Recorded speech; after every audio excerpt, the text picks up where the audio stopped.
In Kokomo, Indiana, an unthinkable crime terrified residents. A young woman disappeared, apparently kidnapped. After several days of searching, a former FBI profiler narrowed the suspect list to one. Agents and detectives followed the trail across state lines, hoping to find the victim before her time ran out.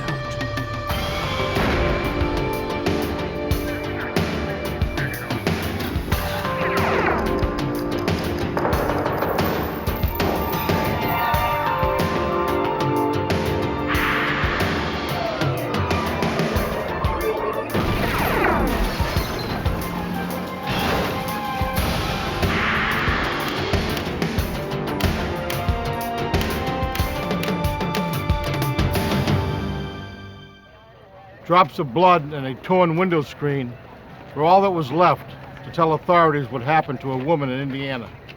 The 21-year-old victim was snatched from her home on a bright spring morning.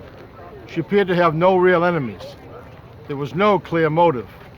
I'm Jim Kallstrom, former head of the FBI's New York office. In an abduction case, every second counts. This case was plagued by false leads and blind alleys, each one using up valuable time as agents raced to find the victim.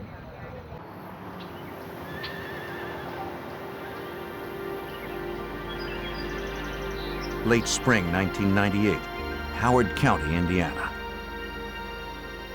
The rural Midwestern farming region was already enduring its first heat wave of the season.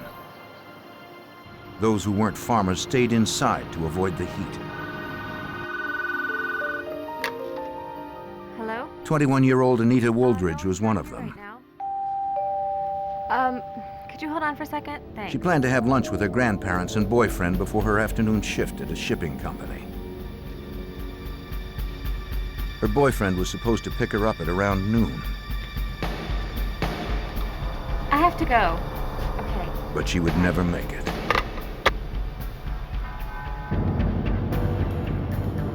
At about 12:30, Anita's mother returned home from work. She was surprised to see her daughter's boyfriend standing out front. Anita's car was gone, but it was unlike her daughter to miss an appointment or to leave the garage door open.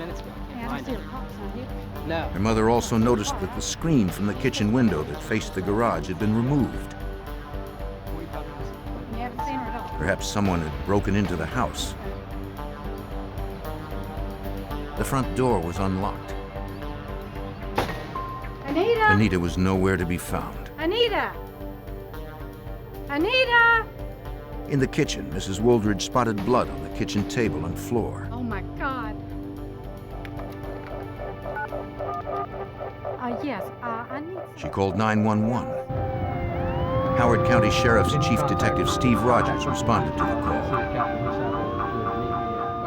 I don't know that any of us really knew exactly what we had at that time. We just knew that we had some very suspicious circumstances. We had what appeared to be possibly a forced entry in that the screen had been removed, and that some blood indicated that there could have been a violent act. The detective issued an APB for Anita and her blue sedan and called in a forensic team that included officers from the nearby city of Kokomo. Technicians recorded the scene while the evidence was still fresh. They retrieved blood from the kitchen, but could not determine if it was Anita's without a sample from the missing girl. The screen found in the garage had been forced out from the kitchen window. Investigators dusted the area for prints. None that were lifted yielded any clues. Detectives interviewed Anita's parents to learn more about their daughter. They described her as a responsible young woman who held a steady job and who would never break plans without calling. We had a missing person that was responsible and would not have just run off. We found nothing in our interviews with witnesses, talking to family members, that Anita had any problems at home, that she would have just taken off without any explanation. Okay, good. I need to know what The detective questioned Anita's boyfriend, who she had been dating for several months.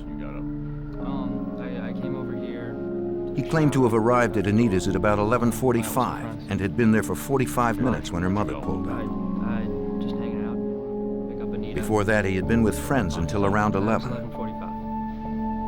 Okay, tell me about you and Anita, how you two getting along. That left 90 minutes during which his activities could not be corroborated. Wait. Stay right He here. had no idea where Okay. Anita might be All right.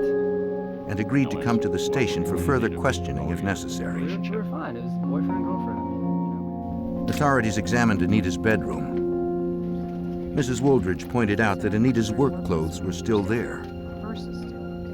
She spoke to her daughter's supervisor, but he said Anita had not yet arrived. Supervisor's name is Mr. Johnson, 451-2345. The detective called again to see if she had ever shown up. Her employer told us that, she shows up when she's got a cold, she works when she's not feeling well, she's very dependable, and then the fact that she didn't show up for work that particular day was very significant. Mrs. Wooldridge said that the only thing missing from Anita's room was a red bathrobe that she had recently embroidered for her daughter. Forensic technicians retrieved hair samples from Anita's brush to begin the lengthy process of mapping her DNA. In the bathroom, Anita had left her glasses and contacts behind. She couldn't drive without them, Still contacts are still but her in there. car and her keys were gone. Mr. and Mrs. Wooldridge had also discovered that their bed had been stripped of its comforter and the sheets were rumpled.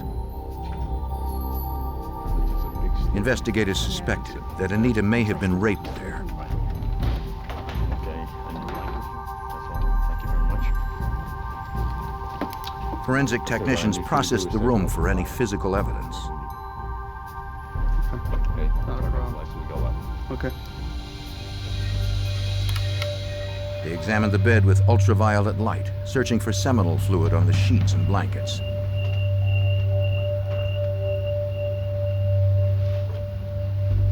The bedding was clean.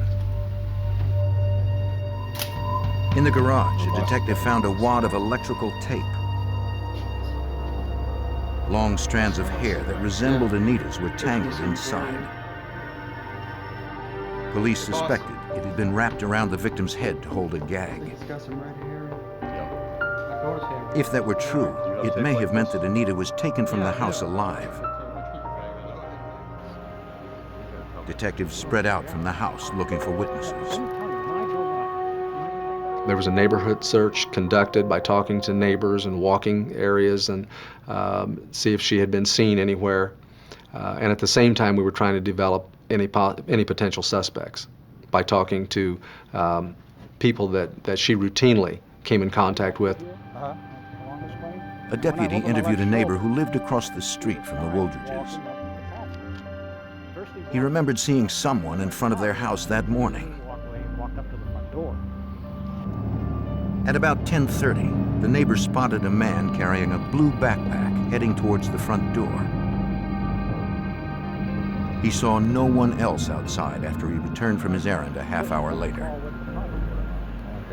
He couldn't remember if Anita's car was gone by then. Deputies were left with only hunches as to what had happened. We assumed that the worst could be an abduction, but we definitely knew we had a missing person. So we just wanted to at least, at the very outset, cover all the basics of preserving the crime scene, obtaining any evidence that we possibly could, and then start in the next stage of the investigation, which would be doing as much background on the victim and trying to identify a suspect in an abduction if that's what's happened. After 24 hours and dozens of interviews, no one had seen Anita or her car.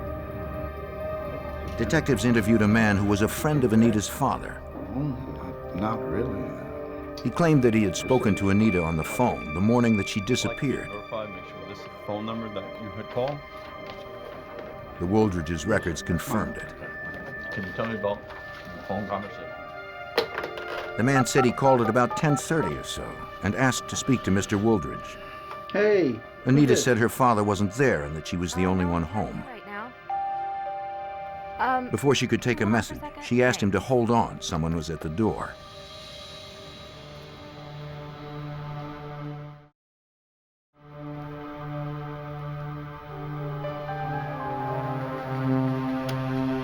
Anita came back to the phone only to say she had to go. She did not say who had come to the house. It's almost like you Increasingly, detectives were convinced that Anita met with foul play. gotta go. Did she say who was up? If this was a kidnapping, investigators suspected that whoever was responsible would make contact with the Wooldridges. Technicians tapped the family's phone line. They would be ready if a call came in. Investigators also began to search for anyone who might have had reason to harm Anita. We had no immediate suspects other than we started looking into all those people that had been in contact with Anita recently. Detectives interviewed Anita's co-workers at the shipping company. Anita was having any problems at work? They claimed Anita didn't have any problems with anyone at the job.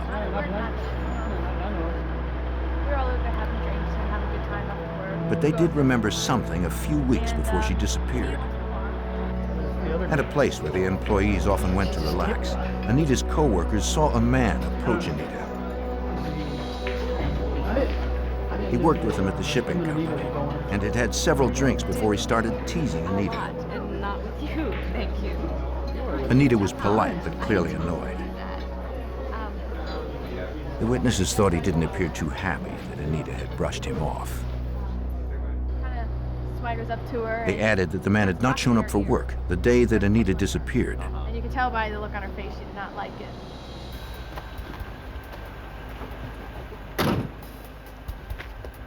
Morning, Detectives went to question the employee who was at home. Investigating the disappearance of Anita. Yeah. And I'm investigating. He claimed that his encounter with Anita in the restaurant was an innocent exchange. We're friends. We're co-workers. On the morning she disappeared, he said he came into work before his shift and explained to his supervisor that he needed the day off. Well, not me. I didn't do anything. He wanted to work on I'm his here working car. on my car. And that you're hiding? His supervisor confirmed the alibi. Sorry for the interruptions, but these are questions. As the hours ticked by, family and friends posted missing persons flyers throughout the area. If I could put one of these up in your window. They asked for anyone to call with information about their daughter or her car. Her or the car. They also I'd appreciate contacted it. the media to spread the word beyond We haven't Kokomo. heard a thing.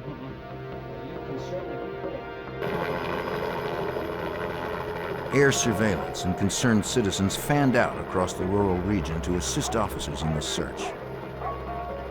A lot of lanes and back roads are in the extreme portions of this county. We had volunteer groups. The civil defense actually went out and formed organized searches of wooded areas. We felt that if we could find her vehicle, that would give us some evidence to lead us in another direction. 48 hours after Anita had disappeared, Detective Rogers received a promising tip from the mother of one of Anita's friends. The woman reported that Anita was having problems with another co-worker at the shipping company. Anita said that the man had sexually harassed her on the job. Packing boxes up. I see. You're doing a good job. She was concerned enough to file a complaint against him. Anita told the mother that if she wound up in a dumpster somewhere, you would know who did it. Investigators hoped they could find her before it was too late. They knew every hour she was gone lessened the likelihood Anita would be found alive. Did he say anything about... Detectives returned to the shipping company.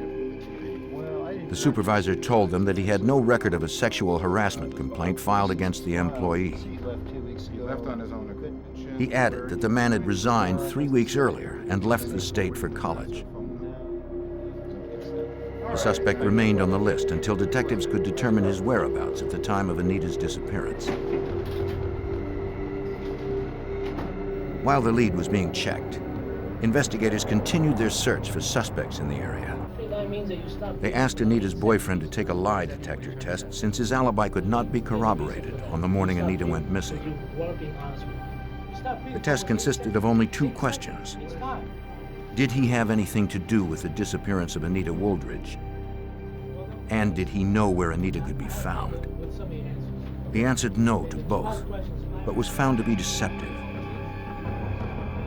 He remained a suspect, though police had no evidence with which to hold him. After 2 days of searching, investigators were no closer to finding the missing woman. And the chances that she was still alive decreased with each passing day. 2 days after 21-year-old Anita Wooldridge disappeared from her suburban home in Indiana, Howard County sheriffs had identified her co-worker and her boyfriend as possible suspects in her abduction.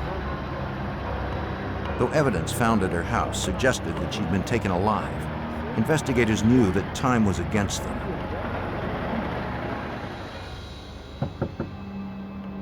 Detectives spoke to Anita's friends to find out more. Most conveyed that they didn't know anyone who would want to hurt Anita, especially her boyfriend.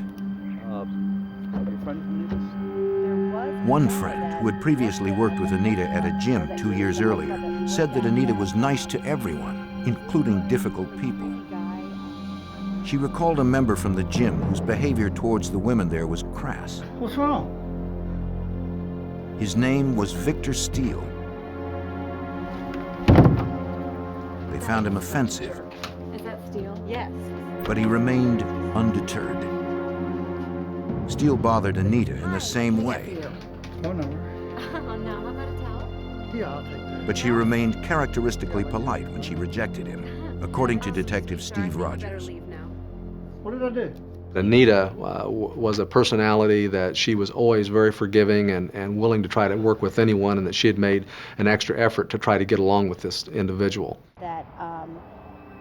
The man's behavior never changed, and his membership was eventually terminated. Anita's friend remembered that Victor Steele lived in Howard County at the time. Investigators checked on Steele's background. When his name came up, we were able to locate his name in the Indiana Sex Offender Registry and learned from that he had been convicted in Monroe County, I believe in 1984, of an abduction. Though Detective Rogers didn't know if Steele had any contact with Anita in the past 2 years, he believed Steele was the most promising suspect so far. To substantiate his theory, the detective turned to retired FBI profiler Steve McVeigh for guidance. He had 3 or 4 people that he had to look at as suspects. He's wanting to see if we can narrow these down and to give some focus to the case. He has limited resources, and certainly time was the most critical of those. And if we could focus, then we'd be a little bit better off. The profiler examined the crime scene reports and the backgrounds of each suspect. 41-year-old Victor Steele's background stood out. The circumstances surrounding Steele's conviction 15 years earlier had many similarities to Anita's disappearance. In December of 1984, Steele had stalked a woman on an Indiana University campus where he was a student. One night, he waited outside for her boyfriend to leave. Like Anita, the young woman had previously turned down his advances. Knowing she was alone, Steele approached the house.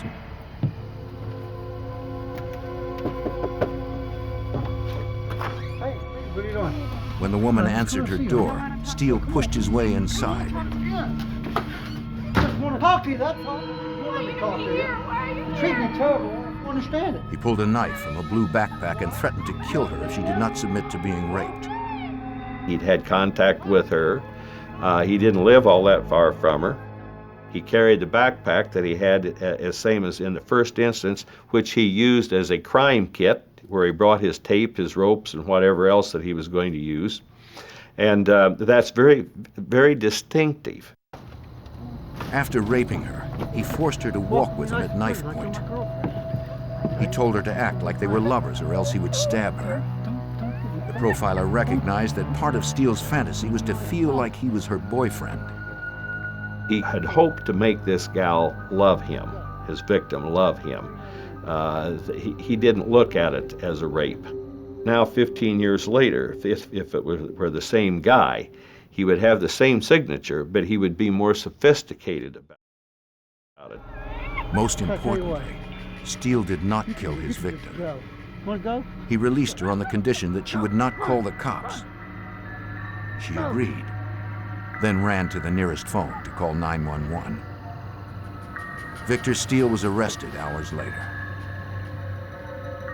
I think that he looks back on the case in 1984 as a mistake, that he was not thorough enough in indoctrinating her or winning her over as sufficiently as he thought he had. And then when he let her go, she identified him and sent him to prison. Victor Steele served 8 years behind bars for first-degree rape and abduction. He was distraught over the conviction.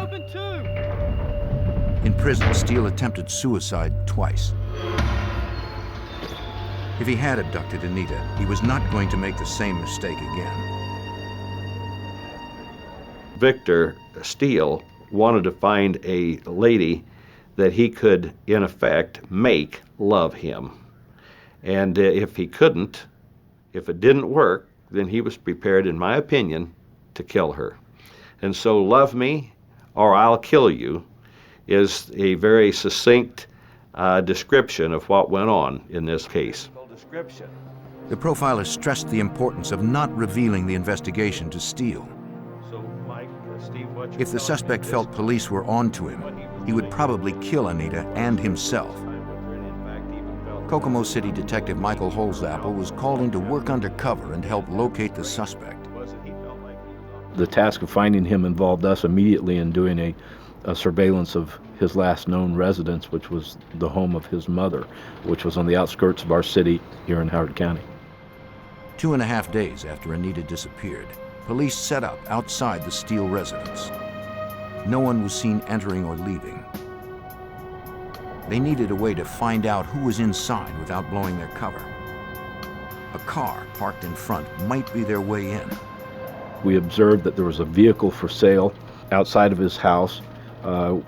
We seized on that as an opportunity to establish contact under a ruse of being interested in making the purchase of the car, recognizing that we wouldn't have to compromise our identity. Posing as potential buyers, undercover officers wearing wires prepared to make contact with whoever was home. They had no idea if Steele or Anita were inside. The suspect might do anything to protect his freedom. Every moment's delay dwindled the possibility that Anita remained alive. In June of 1998, investigators searched for convicted rapist Victor Steele in the abduction of a missing Indiana woman. 2.5 days after her disappearance, police set up surveillance outside his last known residence. Undercover detectives posing as used car buyers planned to make contact with the 41-year-old suspect. Though each hour that passed decreased the victim's chances for survival, Kokomo City Detective Michael Holzapfel believed that there was still hope. A sexual predator would enjoy a sense of self-assurance by way of his having made it from the scene with his captive victim. That probably presented a window of opportunity to us as investigators that she would still be kept alive. Wired for their own safety, they knew that approaching the house may put the victim at risk if Victor Steele discovered that he was a suspect, according to retired FBI profiler Steve McVeigh. I told him, tell your guys they've got to be extremely discreet in this whole investigation, although we must press because time is of the essence. We have to do it in such a way that it arouses absolutely zero suspicion on Victor's part. And if he had any suspicion whatsoever that he had come under suspicion of the police, then he would dispose of her. An older woman answered the door. No. She told the undercover detectives that the car for sale belonged to her son, Victor. The detectives said they were ready to buy now and were invited inside to discuss the price and the vehicle's history. The mother claimed that her son had moved to Wisconsin a few weeks earlier. Without her permission or a warrant, detectives were unable to search the house independently. They believed she was not likely involved, but they weren't convinced that she wouldn't alert her son to the search. She added that Victor hadn't hooked up his phone yet in Wisconsin, so she had no way to reach him. No, he's gonna call. She would have to speak with him before she could set a price. Sometime he's here. Sometime he's here. The detectives promised to keep in touch and looked forward to speaking to the owner himself. The FBI profiler remained confident Victor Steele was the primary suspect.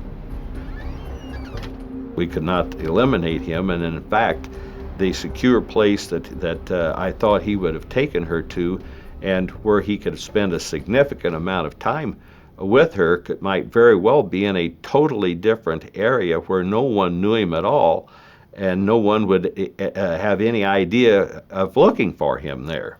And that he very likely had gone and prepared a place and had in fact come back and taken her without his mother ever even knowing it. 24-hour surveillance by undercover officers continued as other team members discreetly gathered more background on Steele. They learned he was unemployed and owned a red pickup, but they could not figure out where he was staying. With each passing day, pressure to find the suspect and the victim mounted upon Howard County Chief Detective Steve Rogers. We wanted to find this young lady alive. People were looking at us and saying, well, gosh, can't you do something? And we weren't at liberty to talk about what we were doing and what we thought we could get done. We had to be very guarded with that information. Victor Steele's credit card statements revealed that he had rented a truck in Indiana a few days before the crime. Company records showed that Steele had traveled 910 miles round trip. Investigators divided the distance in half and traced a 450-mile circle around Kokomo, Indiana. One town that intersected was La Crosse, Wisconsin. Steele's credit card records also showed that he purchased gas at a convenience store on the date he rented the truck. Detectives called the parent company to determine the store's location. It was near La Crosse, Wisconsin. They notified the FBI that it was likely Victor Steele had crossed state lines with the victim. FBI Special Agent David Fitzgerald of the Eau Claire, Wisconsin Resident Agency was assigned the case. We were able to offer them the ability to bring in other agents if need be, to conduct investigation anywhere within the state of Wisconsin. And if things were going to lead out of the state of Wisconsin, the FBI is one of those agencies that has a network in place where we can contact people all over the country to help them out. 6 days after 21-year-old Anita Woldridge disappeared, her missing blue sedan was found close to her home on a suburban street in Howard County, Indiana. It was just a few miles from Steele's house. The car was unlocked, and the keys were still in the ignition.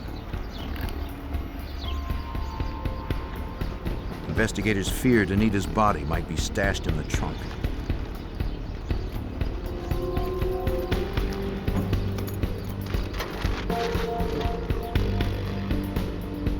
She was not there, but her red bathrobe was. Underneath, they found evidence that was more encouraging. Severed electrical ties. This was a very important thing with the profiler. He indicated to us that if these had been used to secure her arms or legs, that when they were cut from her, that would be to assist her in getting out of the vehicle. There was a good possibility that she was at least alive when she was taken out of the trunk. Detectives found no blood, seminal fluid, or other signs of struggle in the vehicle. Nor did they find fingerprints far into the car. From the driver's side window, they were able to lift what they believed was an elbow print. Technicians preserved it in the hopes it would match their suspect. Detective Rogers asked the profiler whether they should allocate a portion of his limited resources to the search in La Crosse, Wisconsin.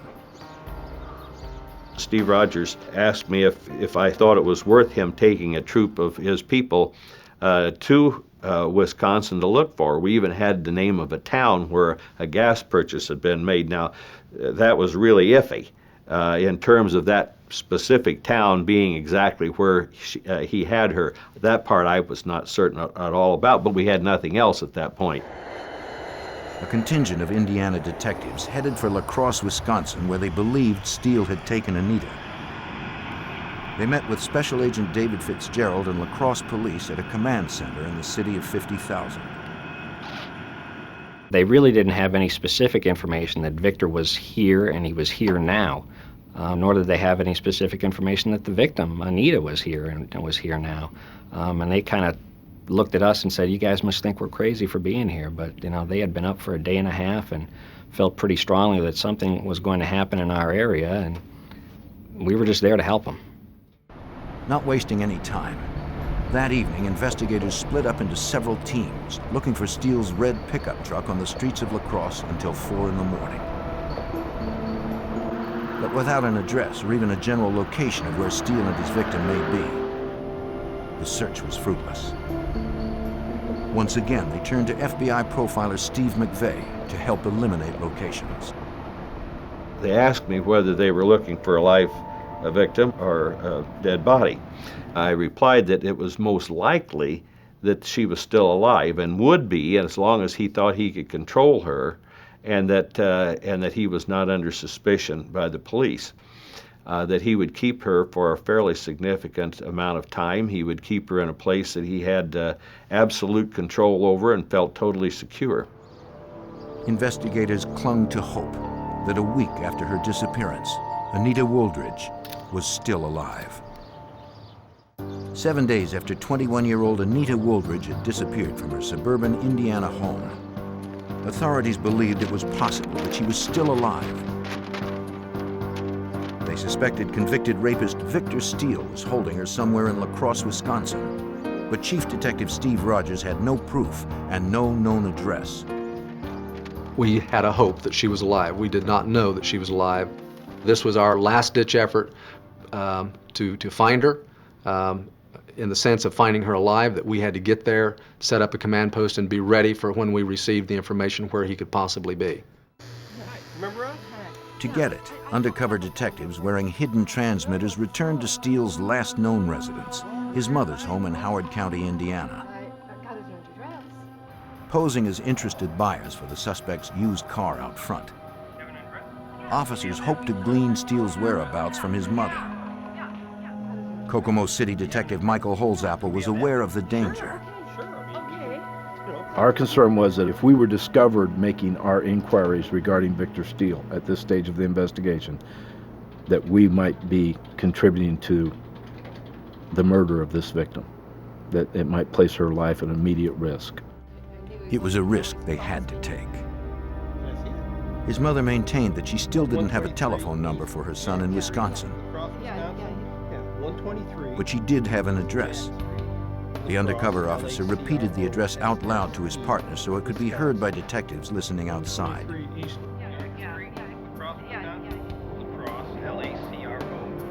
He immediately called Chief Detective Steve Rogers at the FBI office in La Crosse, Wisconsin. Captain, I got the address. My team people are in the street with the La Crosse Police Department and the La Crosse FBI, and I'm relaying this information, and at that particular point when I tell them, do you have a Clinton Street in La Crosse? And they looked at me rather strange and said, yes. I said, that's where he's at. FBI and La Crosse detectives arrived in minutes. They identified the red pickup truck parked outside as Victor Steele's. As soon as Victor Steele's vehicle and residence were, in fact, under surveillance, I requested assistance with the local authorities there to go to a local court, local magistrate, and apply for a search warrant for the address on Clinton Street and for Victor Steele's vehicle and for the person of Victor Steele. Hi, Special Agent Fitzgerald. While they waited for the warrants, agents contacted the owner who lived close by to find out if Steele had in fact rented the house. He confirmed the suspect was his tenant. Steele had claimed that he wanted to turn the building into a bookstore. The landlord provided a sketch of the building's interior layout.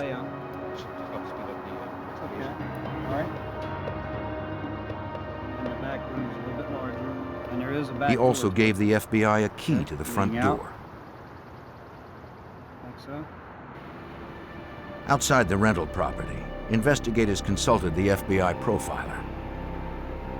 They asked him what the chances were that Steele was holding Anita inside the building. Profiler Steve McVeigh warned that if she was there, getting to her safely would be difficult. They were trying to determine whether they needed to storm the place or whether that was even the place that he would have her or not.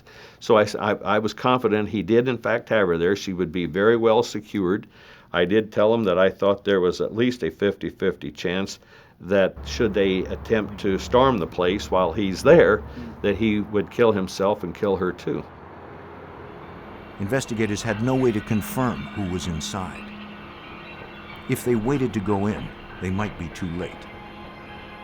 We were again calculating with the resounding thump of this clock ticking in the back of each of our minds and our hearts as to whether or not do we make an entry? Do we wait? Do we stage a surveillance, watch and wait? Do we go ahead and force an entry? That decision was in part made by us witnessing Victor Steele leave the residence. After a week of searching, investigators got their first glimpse of the suspect. He climbed into his truck and drove away. The surveillance team followed, but decided it would be imprudent to stop him for questioning. One of the risks that we did face is that, say, he had Anita at another location that was not the residence, and he decided that he did not want to cooperate with us, and he just left. He may never go to that place again, and we may never find any. Agents tracked Steele to a lumber yard.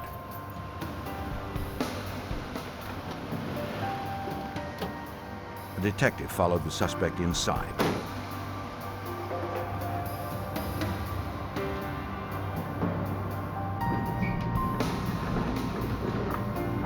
Steele seemed interested in long planks of wood. I witnessed him make purchase of lumber.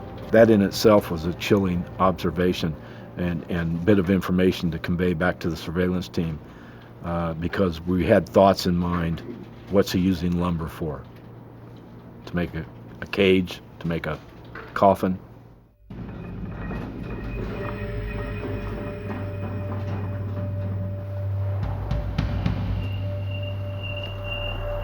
The detective reported back to the other investigators. They watched as Steele returned to his pickup with the lumber.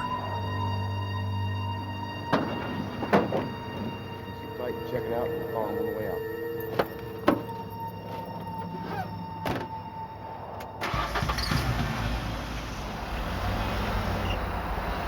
Investigators continued their tale.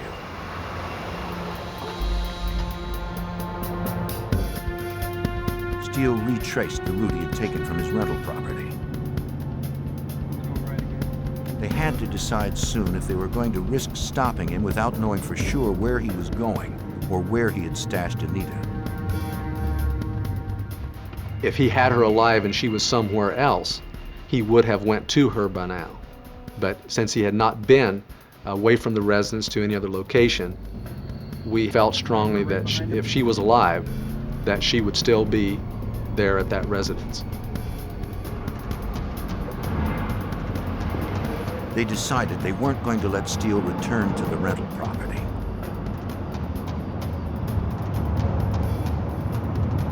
Take him down. Take A him down. lacrosse detective radioed to a uniformed officer to stop the pickup.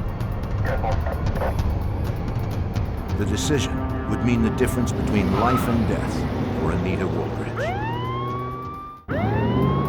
8 days after a 21-year-old Indiana woman was abducted from her home, the FBI and local authorities stopped the prime suspect in La Crosse, Wisconsin. They believed Victor Steele was holding Anita Wooldridge in a rented house nearby, but they had no proof that she was there or that she was still alive. Since they did not have enough to arrest the suspect, a La Crosse police cruiser pulled the pickup to the side of the road on the pretense of a routine traffic stop. Then the FBI approached. Special Agent David Fitzgerald asked the suspect if he would assist in their investigation. He wasn't under arrest, and I didn't want to make him feel like he was. I had no probable cause that I was aware of at that time to arrest Mr. Steele, and I just wanted to have a conversation with him. Steele agreed to cooperate and accompanied agents back to the FBI office. The sex offender claimed to know nothing about Anita Wooldridge's disappearance and lied about where he was living.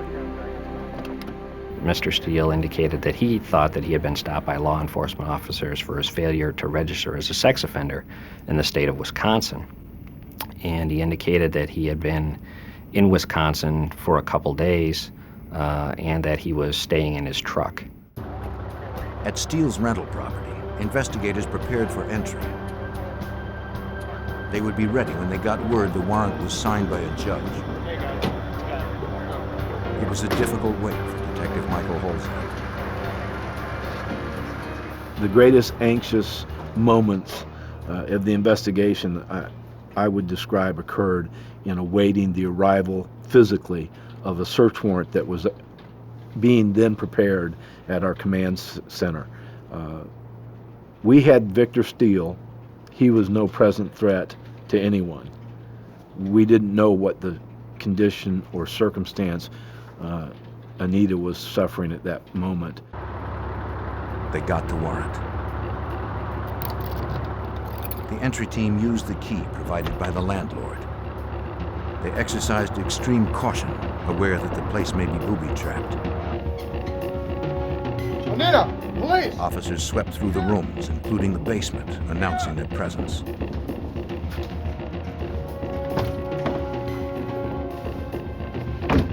But the team heard no answer to their calls. Closet clear. Closet clear. It appeared they had been wrong. At the FBI office in La Crosse, an agent and detective continued their interview with Victor Steele. Nope. The suspect admitted that he once knew a woman named Anita from a health club, but he hadn't seen her for a while. Without Steele's cooperation, investigators realized they may never find Anita, and they didn't have enough to place him under arrest. Again, Mr. Steele indicated that he couldn't help law enforcement officers. He talked about the fact that he was not under arrest, he was detained, and he basically said, do what you gotta do to get me out of here. Anita! FBI!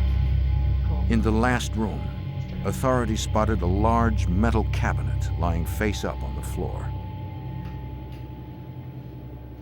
Its doors appeared to be secured with a broken broom handle and a butter knife. We didn't communicate verbally at that particular time, but the communication was clear that we wanted to be cautious of booby traps. We wanted to be cautious about disturbing evidence, but we needed to open that cabinet. The team members believed, dead or alive, the search for Anita was at an end. They saw no suspicious devices attached to the box, nor did they hear movement from within.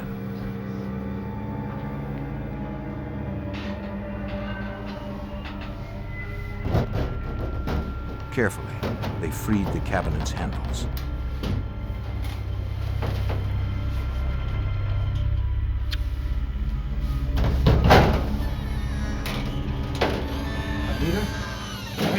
After 8 days, Anita was alive. It was hard for me to believe that it was really going to be over. And they opened the box and there's like 5 or 6 police officers standing there. And I'm like, thank God, take me home. Anita Wooldridge told her rescuers that though she was not gagged, she had been conditioned by Victor Steele not to call out. He told me he might make fake noises, so if I would scream for help, then he would kill me. And then when the police actually came to the door, I was still afraid to scream because I thought he might be playing a tape or making it up. She was handed over to the emergency medical technicians.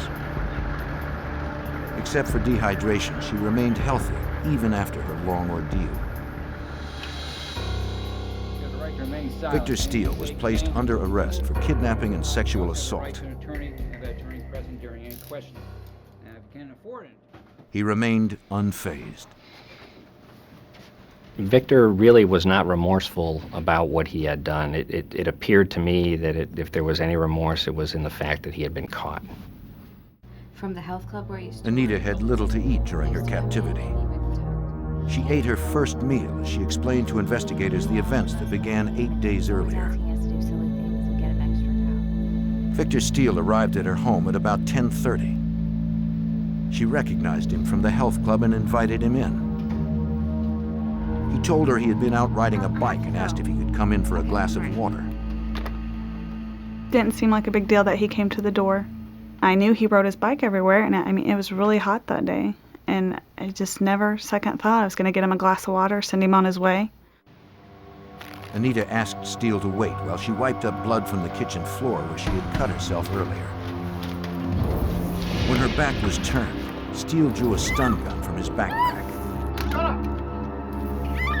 I didn't know what was happening. It was all so fast. And I realized, like, I'm being attacked. And I started screaming, even though I knew no one's going to hear me. All the windows are shut and air conditioners are on.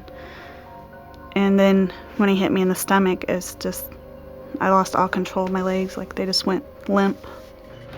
Steele disguised himself in women's clothes before he left the house. He first grabbed the bedspread, then Anita's robe to cover her bound wrists. Get in here and I'll hear anything out of you. He tried to shove her out the kitchen window, but decided it was easier to walk her to the car. Keep your mouth shut. He locked her in the trunk. Before taking her to Wisconsin, he brought her to his mother's house and raped her. I'd always thought I'd rather die than be raped, and then it was almost like survival mode took over my body. It was like, okay, we're gonna get through this, and I'm gonna do everything in my power not to die like this and have my parents with unanswered questions. So, you understand me? Get in. In La Crosse, Wisconsin, Steele showed her a metal wardrobe that would be her new home. He threatened to kill her if she tried to escape. Don't you bother. Anita agreed not to try, but Steele didn't trust her. I'll take that board. I'll beat you with it. He left a quarter on top of the wardrobe to indicate if she tried to get out. I didn't like being confined like that, but at least if I was in there, I knew he couldn't touch me. But it also made it very dreadful every time I heard the box open, because I knew I was either going to have to play games with him or be raped, or he would just see him. Anita returned home to the warm welcome of friends and family. Detective Michael Holzapfel was surprised the case ended as well as it had. Having worked so many broken bodies, so many fractured stories, so many occasions that it didn't come out like you would wish, that you would hope. Although this young woman suffered an incredibly a devastating victimization,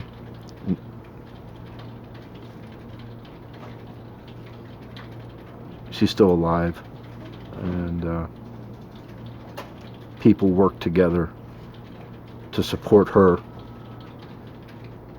in bringing her home alive. Victor Steele acted as his own attorney in his January 1999 trial and was convicted of kidnapping, carjacking, and weapons possession. He was sentenced to life without parole and serves his time in the United States Penitentiary in Beaumont, Texas. I think my goals in life are a little bit different. I never thought of doing anything in law enforcement, and now that's something I'm looking into, that I would like to do that to help other people. And it gives me a goal that, I want other people like him off the streets. And so that's a little bit different than my original plan in life. The life-changing experience would have shattered many others. But Anita Woldridge transcended her ordeal because of her strong personality and individual faith. She now hopes to become an FBI agent, to help others as they helped her. Hey! Get over here! Get over here! Get in the car! After an officer was gunned down at point-blank range, a psychotic killer led investigators across the Midwest. No one knew where the gunman would strike next, even as his tally of murders and abductions grew. The FBI and state police raced against time to rescue America's heartland from this deranged gunman.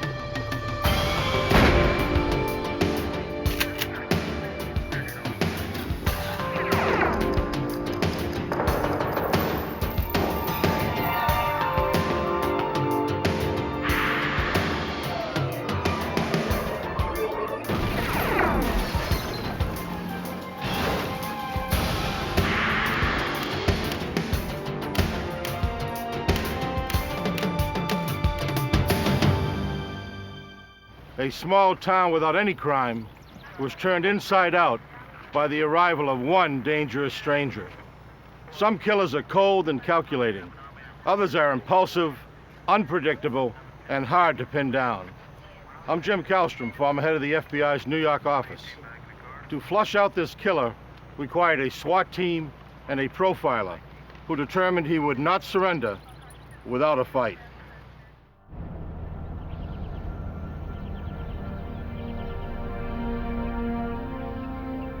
At 8 a.m. on Monday morning, September 22nd, 1986, a U.S. parole officer made his way to the home of a parolee in a lower middle-class neighborhood on the outskirts of Indianapolis, Indiana.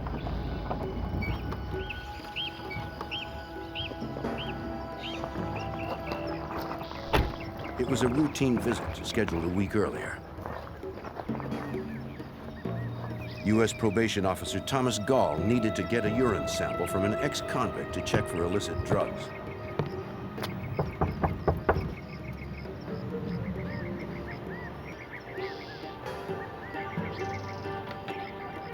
"40-year-old Michael Wayne Jackson had been released from federal prison 5 months earlier on weapons charges. He also had a history of substance abuse and severe paranoid schizophrenia. The parolee was reluctant to allow Gall to enter, but the officer insisted. Moments later, a neighbor heard shouting coming from Jackson's house. He saw the officer run out the door. Jackson followed him, firing a sawed-off shotgun into his back.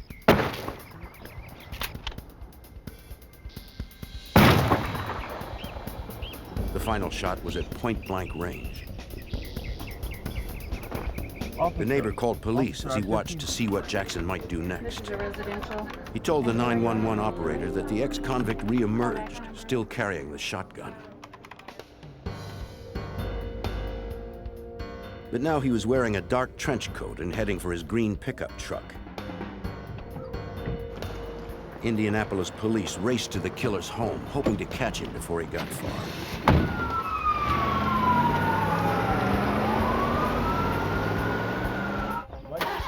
The neighbor added that Jackson also had on canvas sneakers and jeans as he watched Jackson leave the neighborhood.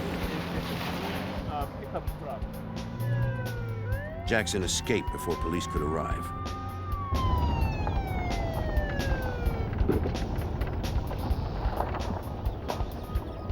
The police called in the FBI since the probation officer was a federal official.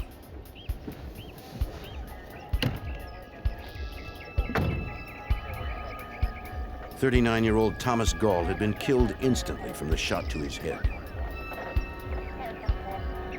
FBI Special Agent Jack Osborne of the Indianapolis field office was assigned the case.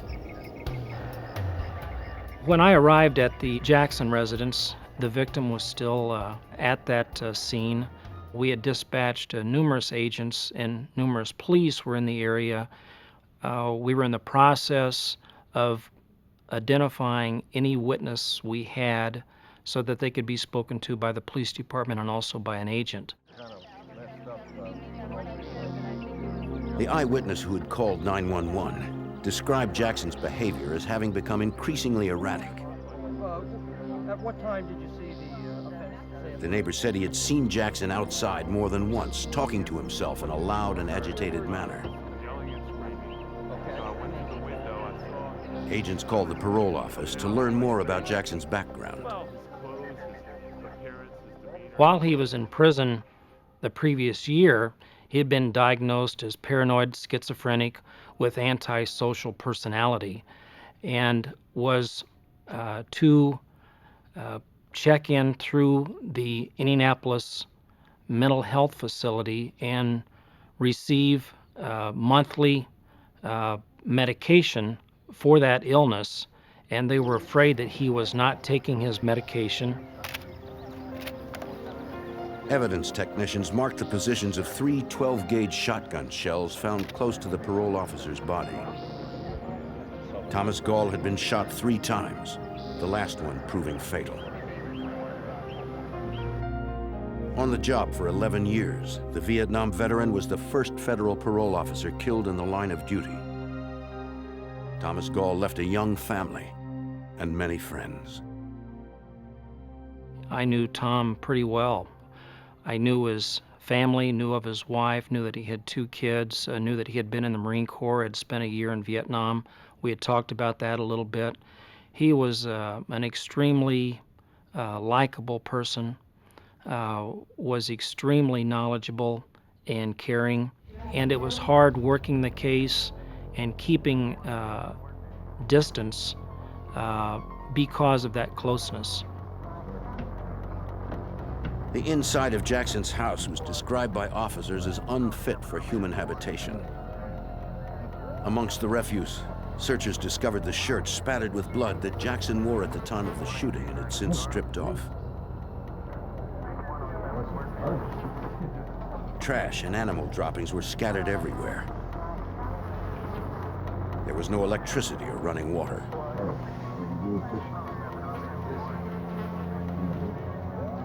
On a counter in the kitchen, investigators found a hacksaw.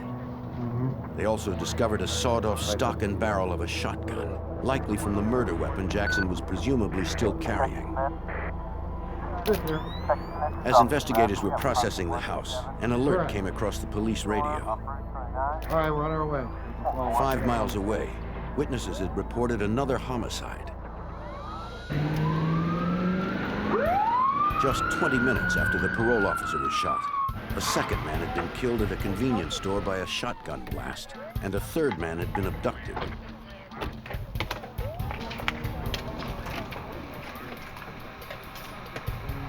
Agents interviewed a witness who described the shooter as having bushy hair, a beard, and wearing a dark trench coat. The woman added that the killer was wearing a bizarre disguise. Witnesses at the JB Market indicate as a subject enters that market, he's carrying a shotgun, but he's got something on his face. The witnesses believe that it's grease and probably some spray paint that is in his hair and his beard, which really was a strange look. Agents were convinced it was Jackson. The witness described that at 8:20 a.m., the armed man with a silver face burst inside demanding money. Don't anybody move! You! Get the hell out! You! Get back there! You! Get behind there! Get the money out! Get the money! Come on, hurry up! Panicked, the owner struggled to open the register, but the gunman couldn't wait. Hey, fat boy, get out of here! Not wanting to leave empty-handed, the killer forced a bread delivery man to drive him from the scene in his bread truck.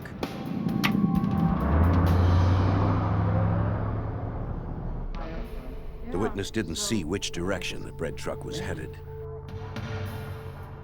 Investigators revised the APB for Jackson to include the bread truck. Evidence technicians found a 12-gauge shell casing near the cash register, the same gauge and make as those found at the first murder scene.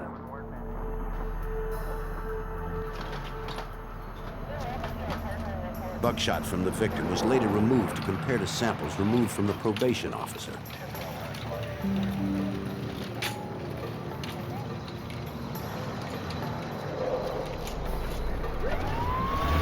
detectives examined the pickup truck Jackson left behind. Inside, they found grease and a can of silver spray paint that was likely the source of Jackson's makeshift disguise. We find that spray paint can in Jackson's truck. We're not sure why he sprays his face before he goes into the market after he had left his residence. We're surmising that he's trying to hide his identity, and he's doing that in this bizarre manner. 20 minutes later, agents received a call from the bread truck driver. Jackson had released him at the airport, unharmed. But the man told investigators the fugitive was still armed and on the move. Jackson has taken another vehicle from the airport, again at gunpoint, and he drove up through the Speedway, Indiana area, had failed to pay for $10.50 worth of gas at a Speedway Sunoco station, and he was in a vehicle that is described to us, and there was a female in that vehicle. Like the bread man, the woman was released shortly afterwards and called 911. But a second woman was not so lucky. At about 9 a.m., a young mother had returned to her suburban Indianapolis home following a shopping trip. As she unpacked her bags in the driveway, Michael Wayne Jackson emerged from a red pickup stolen at the airport. Hey! Get over here! Get over here! Get in the car! Get in the car! Get!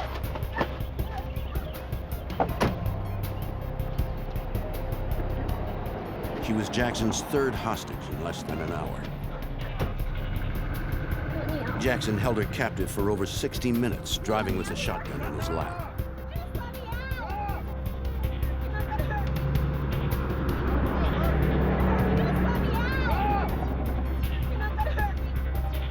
She begged him to let her go, but he refused. Shut your face! There was no reasoning with the crazed fugitive. She asked him about the disguise on his face, why his face was smeared with grease and oil and had paint on it, and he had no explanation for her, but did tell her that if she didn't comply with what he was telling her to do, that he would kill her. The woman realized she had few options. When the car slowed, she jumped out. Jackson drove over her ankle, but she managed to roll free before she was injured further. The mother of one was treated at a local hospital for a broken ankle, where she reported the incident. She had escaped her kidnapper in Frankfort, Indiana, 40 miles northwest of Indianapolis. Once again, agents revised their APB. It now included her sedan, last seen traveling north from Frankfort.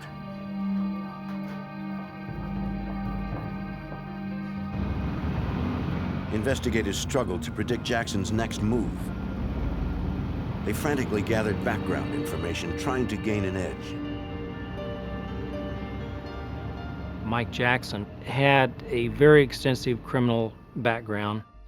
In 1985 in Indianapolis, he was arrested and charged federally where he had homemade bomb devices in his vehicle and a homemade shotgun. For that, he received 1 year sentence in federal prison, and he was on 3 years parole for that violation during this time. Jackson had also been in and out of mental institutions much of his life. With some different looks.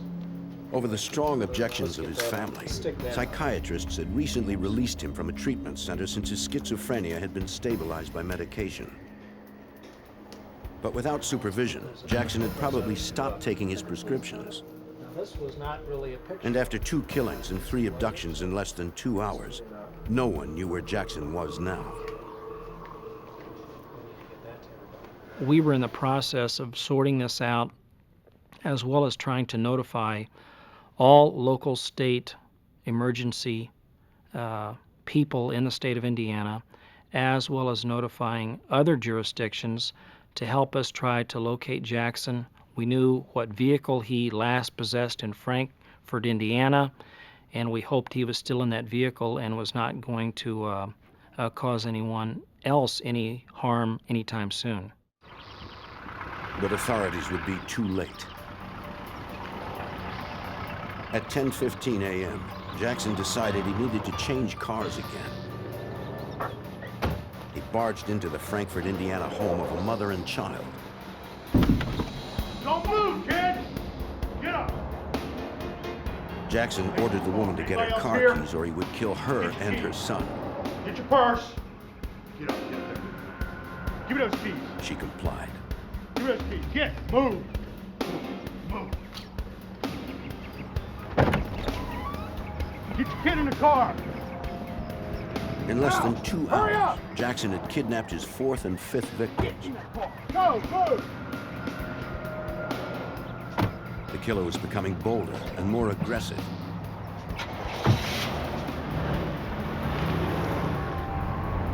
Agents had to somehow find a way to catch him before his latest victims wound up dead.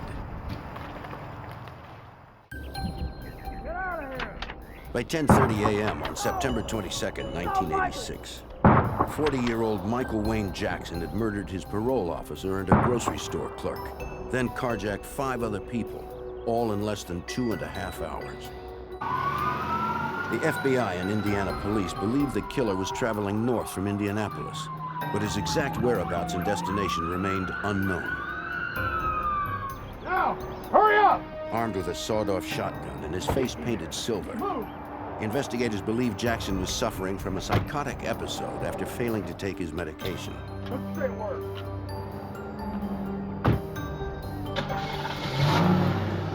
The fugitive was last seen in Frankfort, Indiana, where he had abducted a mother and child from their home.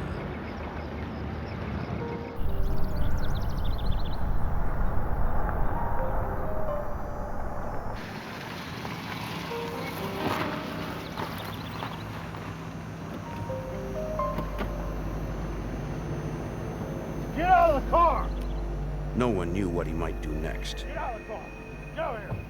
Get over here! Jackson drove his latest victims to a desolate area 8 miles from their home.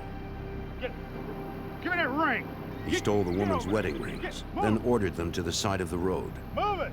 Move it! Move it! Don't you go anywhere!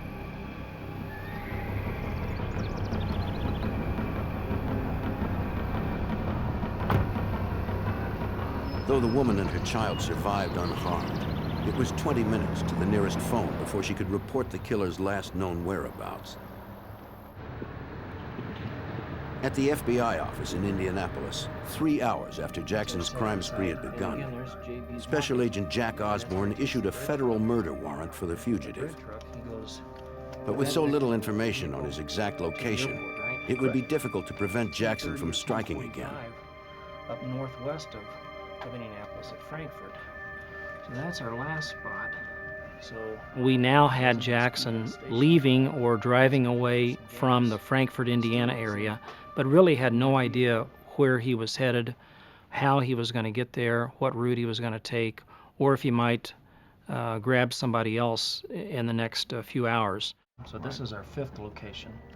Since Jackson's pattern of travel and crime was so random, agents expanded the search and alerted all FBI field offices in a 750-mile radius, which included Cleveland, Chicago, and St. Louis. Let all of our offices know if we can get something out statewide, too, to all law enforcement agencies, particularly along Interstate 65 maybe now. They also contacted the fugitive's mother in Jackson, Mississippi, but she had no idea where her son might be headed. Frankfort area.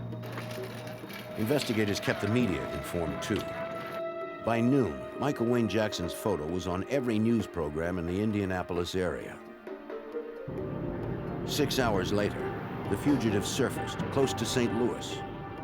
He had traveled 300 miles southwest to nearby O'Fallon, Missouri. Local officers received reports from 2 residents who had been carjacked by a silver-faced man with a shotgun. A description of their car with Missouri plates was added to the list of stolen vehicles as Jackson's most recent. It's about a 5-hour drive from Indianapolis to St. Louis. So in the early evening of Monday, the 22nd of September, local and state law enforcement in Missouri, after they had received our APBs, are notifying the police department and our office that they believed Jackson to be in that area because he had attempted a kidnapping and a vehicle theft of a couple different people in that area. On a rural road later that afternoon, a third O'Fallon resident was on his way home from work when he spotted his wife's car with the suspect at the wheel. The man was unaware that Jackson had killed 2 others that same day. Hey! The silver-faced man with bushy hair and a beard refused to stop. As the cars approached an intersection, the killer drew his weapon.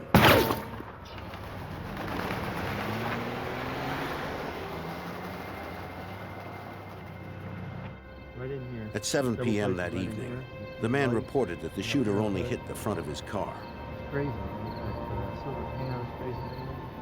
He had returned home after the shooting to discover that his wife and father-in-law had been assaulted by the fugitive, but not seriously injured. Authorities now added the stolen blue sedan and its license plate to the APB for Jackson. It was the 7th vehicle carjacked in less than 12 hours. We were glad to hear, I think, that we knew where he was. We were glad to hear that he hadn't harmed anyone else, and that we knew now that he had a different vehicle and that the St. Louis authorities, both federal, local, and state, were in the process of trying to get him located and stopped without getting anyone else hurt. Yet despite the all-points bulletin, Jackson was nowhere to be found.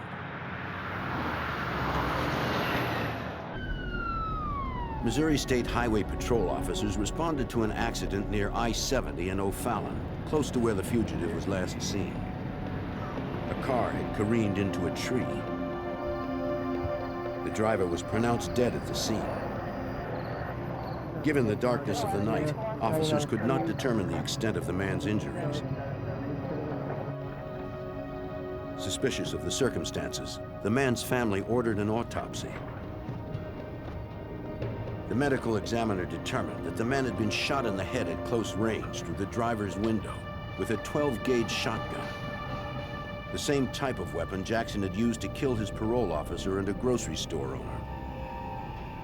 Examiners sent the buckshot to the Indiana State Police Lab so it could be compared to the others. It would take several days to learn the results.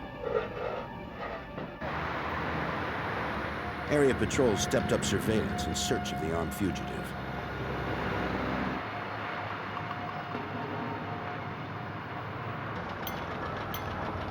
"10 miles away at around 7:30 p.m., a dark sedan with Texas plates pulled into a Wentzville, Missouri gas station. Jackson had carjacked his 8th vehicle and took its driver hostage. The attendant was unaware of the manhunt and didn't know what to make of the man with the silver face. $10, please. When the fugitive paid for the gas, the attendant noticed a shotgun in his lap and blood on his hands. Thank you.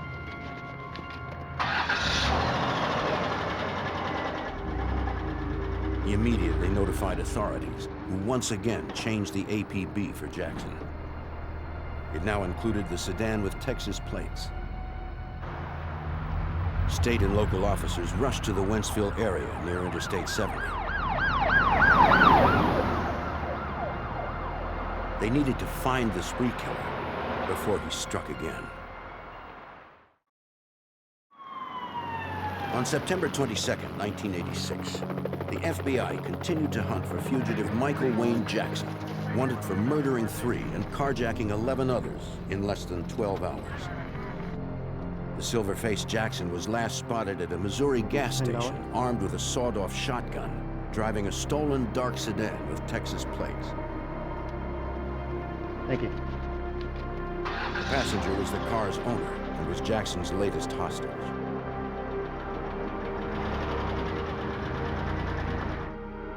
It was impossible for authorities to know where Jackson might be headed, since his behavior had been so erratic after he stopped taking his antipsychotic medication. Wright City, Missouri police canvassed the interstate and local roads.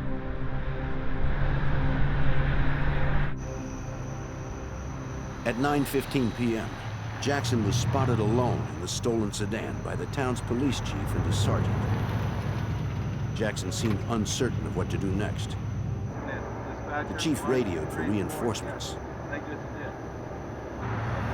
They did not arrive in time.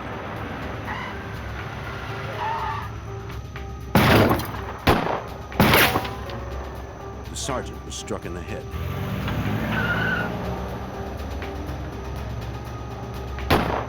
Jackson was long gone. Okay?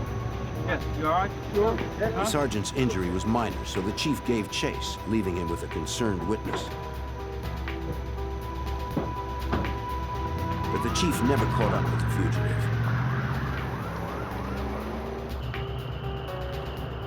5 miles away, a pair of Missouri State Highway Patrol officers sighted the stolen sedan, abandoned on an interstate median.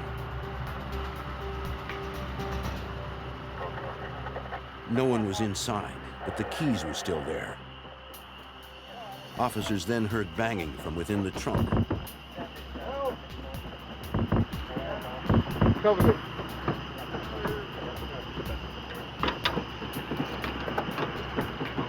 Watch out. They prepared for the worst. Over there. Bill! Take it easy. Right there. Hold. Stay still. All right. Hold. Take it easy now. They found only the terrified owner, traumatized but unhurt. His identification had been stolen, so police checked to be sure he was unarmed. He described his silver-faced kidnapper, armed with a sawed-off shotgun. He had no idea where the man had fled, but it appeared he had taken his gun since police did not find it in the car. The FBI and local police fanned out, not knowing which direction the fugitive had run, or if he had already carjacked his next victim. Despite hours of searching, they turned up no sign of the gunman, according to Special Agent in charge of the FBI in St. Louis, Hal Helteroff. The night that Michael Wayne Jackson had abandoned his vehicle, we had the two sweeps on the south side of the interstate and the north side of the interstate the next morning. We were unable to flush him out of there. Then I determined that this was going to be a longer manhunt than I had expected. And at that point, I ordered in more FBI agents. State and federal agents examined Jackson's last stolen vehicle. They noted the driver's side door had been pierced during the shootout with police. Since they did not find the slug, it appeared likely that Jackson had been hit in the ribs. The fact that Jackson fled the vehicle moments later could account for the lack of blood on the seat. One theory was that he was injured and maybe went south of the interstate and laid down somewhere and either couldn't get up due to being injured or died. A central command post was established in Wright City to coordinate the search efforts. The vehicle that was taken there was recovered in O'Fallon, Missouri. The area around the interstate encompassed thousands of acres of farmland and woods. O'Fallon. Do you have a description on that car? To contain it would require hundreds of personnel, vehicles, and 24-hour roadblocks. For Missouri State Patrol Sergeant Don Bizzelli, no one would be safe until Jackson was found. You all have roadblocks?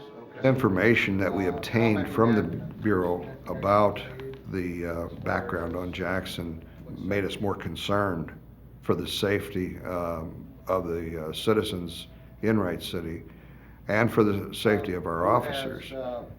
He hadn't hesitated to shoot before, and he had already killed a law enforcement officer, the probation officer, and there was nothing to let us to believe that he'd stop. Great. Have some information you'll need on that. Authorities established a perimeter around Wright City, extending 5 miles in every direction. Residents in the town of 1200 awoke to find their community saturated with law enforcement, searching for an armed and unstable killer. With a homicide rate of 0 and little criminal activity of any kind, citizens were frightened. They were forced to lock their doors for the first time, and many kept their children home from school. We had to start alerting the community that we had a suspect in the area that was very dangerous, and asked the people to keep us informed if they saw anybody matching Jackson's description.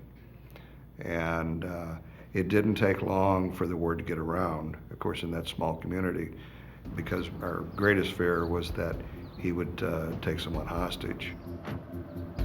The sprawling countryside was divided into mile-wide sectors. Search teams consisted of bloodhounds, SWAT members, FBI agents, and state police. Photos were distributed to searchers, and samples of Jackson's clothing were provided to the dogs to learn the killer's scent.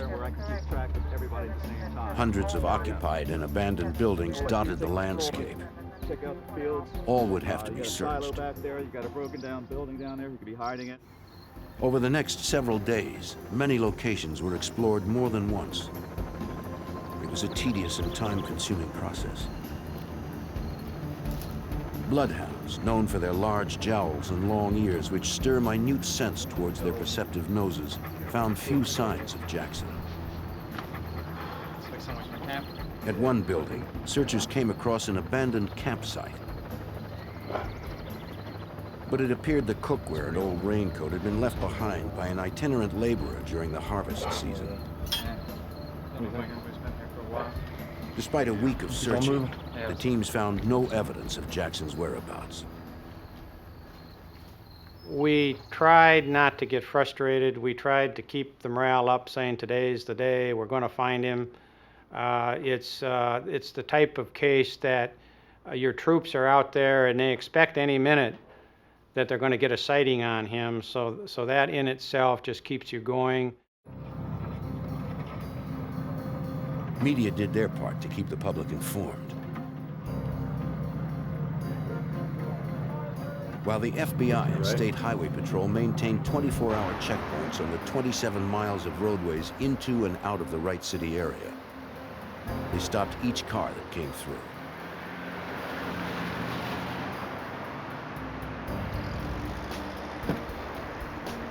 One of the men they stopped claimed to be the fugitive's nephew. He said he had heard about the search and he wanted to help.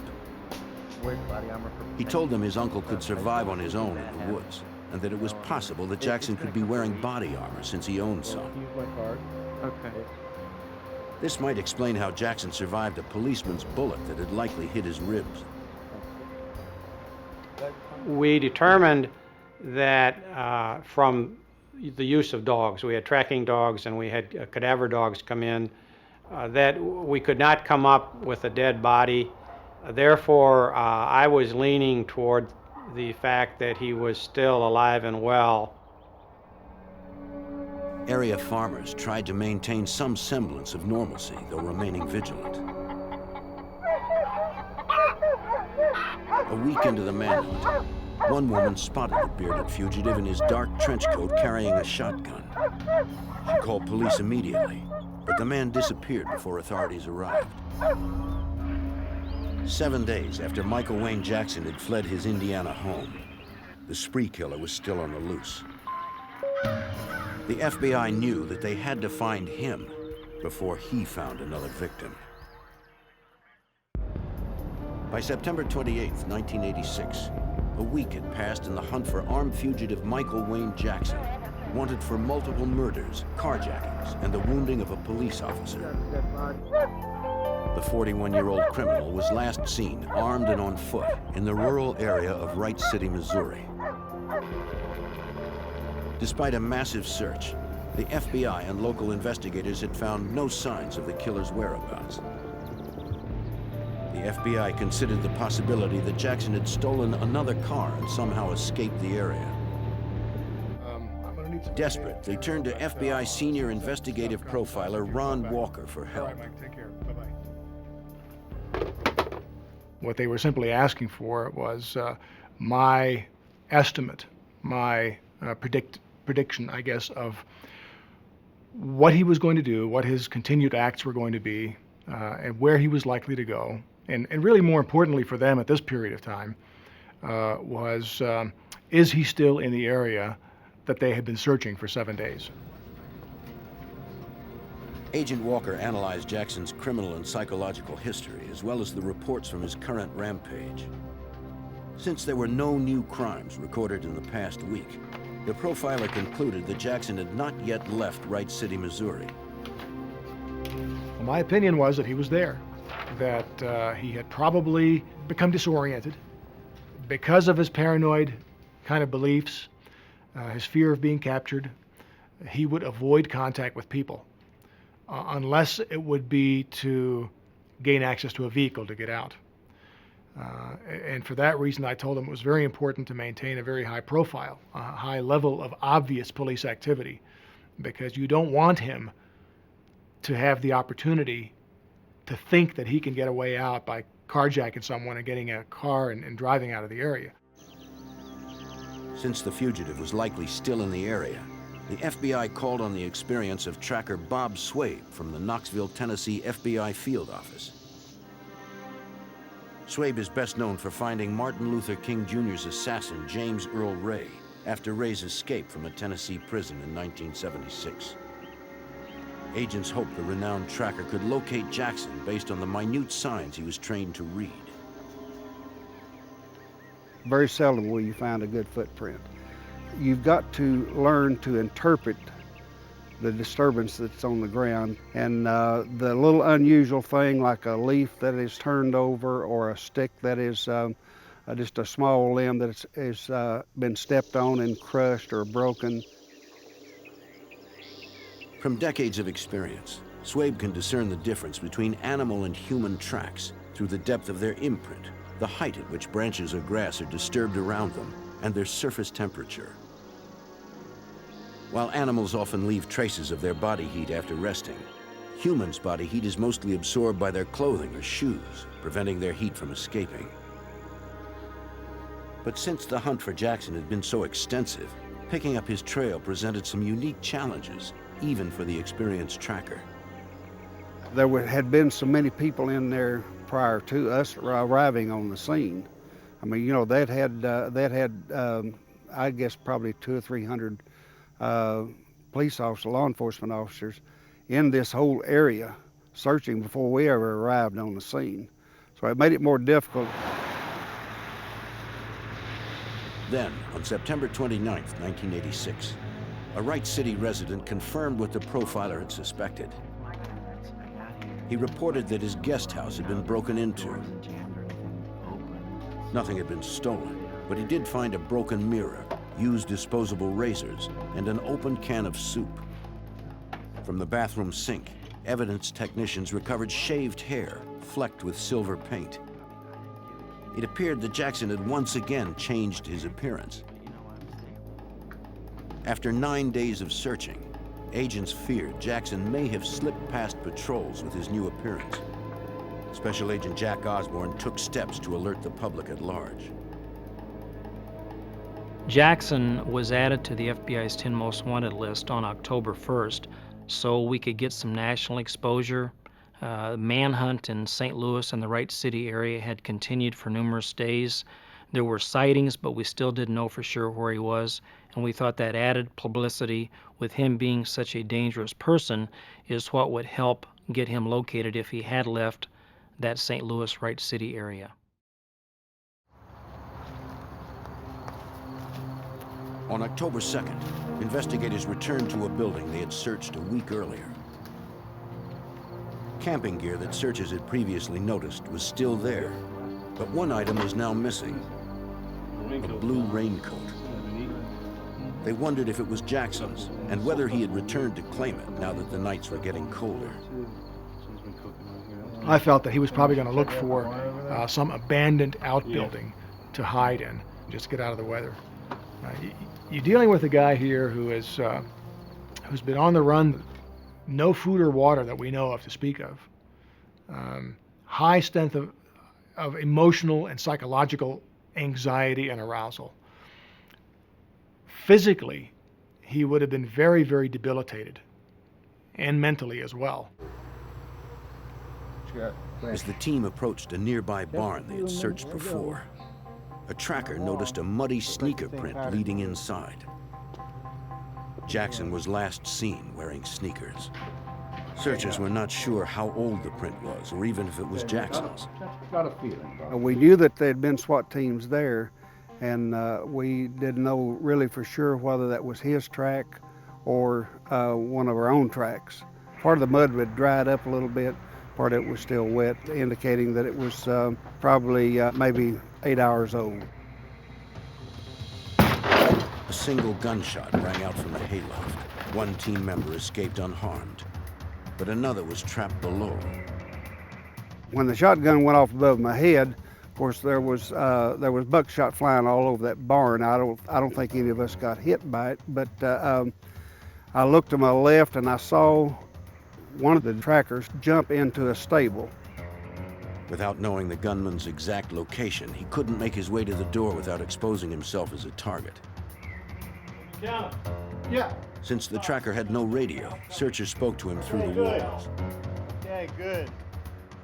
He confirmed he had not been hit and described the interior layout so the team could plan a rescue. There was no way out except through the front door. I saw the outcome in the Jackson case as being a violent one. I saw this going to either a barricade situation with a shootout where he is ultimately killed by the police, possibly a suicide by police where he forces the police to shoot him. I felt completely confident that there would not be a peaceful resolution to this. The tracker waited for help, trapped inside the barn, with an armed and demented gunman perched above him. On October 2nd, 1986, the FBI and Missouri State Police surrounded a barn in Wright City where a tracker was trapped by a gunman in the hayloft, believed to be murderer Michael Wayne Jackson. As a chopper surveilled the barn from above, SWAT members took positions around the perimeter. A sharpshooter provided cover fire, hoping to distract the gunman long enough for the tracker to escape through the front door.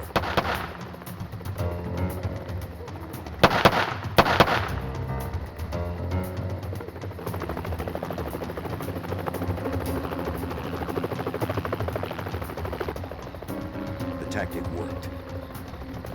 Although the tracker had been inside for several hours following the single shotgun blast from the loft, he never saw nor heard the shooter after that. FBI Special Agent in Charge Hal Helterhoff was left with some tough decisions as he managed the standoff. We didn't want to send in our troops if he had planned an ambush, if he had just shot as a decoy, if he was still in there alive and well, but still loaded with rounds of shotgun shells. We just didn't know what we had. The barn's owner provided agents with a detailed sketch of the interior.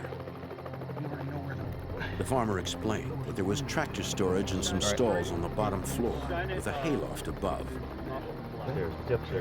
There was a window in the loft, but no other escape routes. No hidden trenches or trap doors through which the suspect might have slipped out. This is all four here, and I got a whole bunch of hay over here. Michael Wayne Jackson. Agents attempted to make contact with the fugitive. Come out with your hands on your head, and you will not be hurt. They received no answer. And after working so hard all those days, we didn't want to make an incorrect move and have one of our agents or officers or troopers injured at the last minute when it was unnecessary. So it was a very, very disciplined, well-organized effort. The special agent in charge hoped tear gas would flush the shooter out.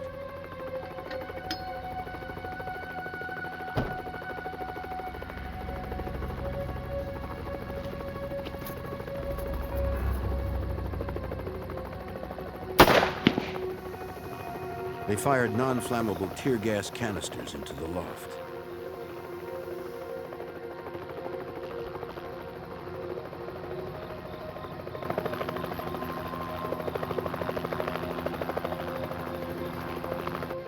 There was still no movement.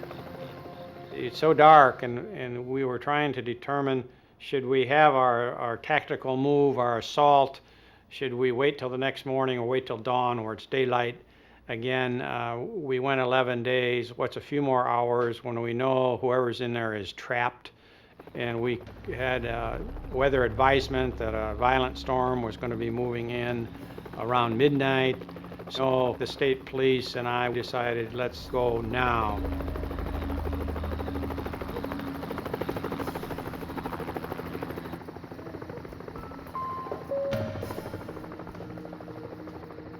Equipped with night vision goggles, SWAT members navigated the dark, shadowy space.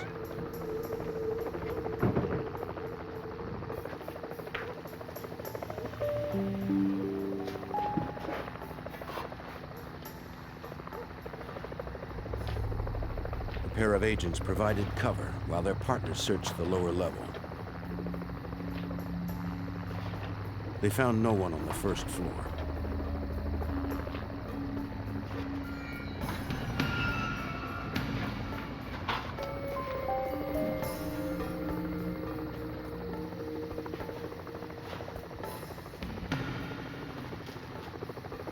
They had no way to know if the killer was lying in wait, or if he was still there at all.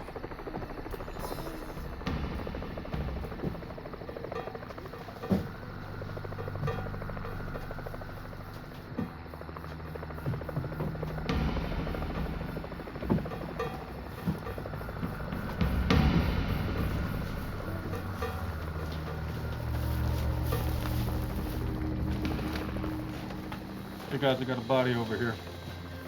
They had their answer soon enough. Lying amongst the hay bales, they found a man holding a shotgun who appeared to be Jackson. Is it him? He was dead, killed by the single shot he had fired hours earlier into his own head. Agents needed to confirm his identity. I said, let's take his fingerprints, and we had an FBI agent, expert fingerprint examiner, on the scene with the known prints of Michael Wayne Jackson, and he took his fingerprints, and then we waited while he did his assessment, and finally he announced that it's definitely a match. It's Michael Wayne Jackson, and at that point we were all relieved. They found no body armor on the killer.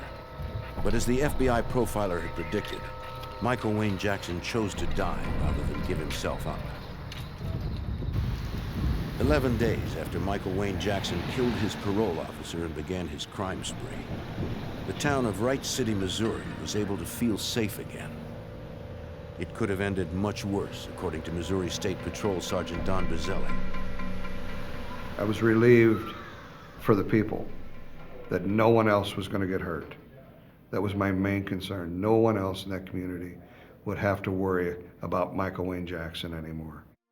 Through the sacrifice of Thomas Gall, probation officers now have the option of carrying protective sidearms. FBI Special Agent Jack Osborne was close to Gall and his family and continues to mourn the loss. As a law enforcement officer, I think a little bit of you dies when people close to you suffer. Tom was close to me personally. Tom was a friend. He was not only a friend to me personally, but he was a friend to our office. Our office knew him, and we worked very closely with him in the Federal Probation Parole Office. For giving up his life in the line of duty, the Indianapolis U.S. Probation Office was renamed in Thomas Gall's memory. It enabled his friends and colleagues to express in a more permanent way Gall's significant contributions, his exemplary character, and the agency's deep and lasting affection for him.